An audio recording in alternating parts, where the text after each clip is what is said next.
আসসালামু আলাইকুম রহমতুল্লাহ। বেশ অনেক দিন পর খাঁটি গরুর দুধ এনেছি।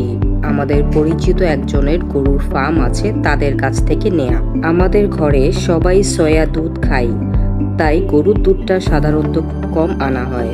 গরুর দুধ এবং সয়া দুধ দুটোকে যদি কম্পেয়ার করা হয়, অবশ্যই গরুর দুধটা খেতে বেশি মজা। এবং আমরা সবাই ছোটবেলা থেকে গরুর দুধটা খেয়ে এবং দেখে ইউজ টু। কিন্তু যাদের হাই প্রেশার, কোলেস্ট্রল, ল্যাকটোজের প্রবলেম বা 35+ যারা, তাদের জন্য গরুর দুধটা কতটুকু ভালো?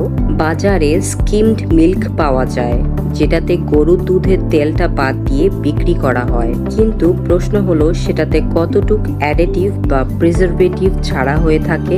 কিন্তু ইনশাল্লাহ আমরা 100% গ্যারান্টি দিচ্ছি কোনো রকম অ্যাডিটিভ বা প্রিজারভেটিভ ছাড়া সয়া দুধের।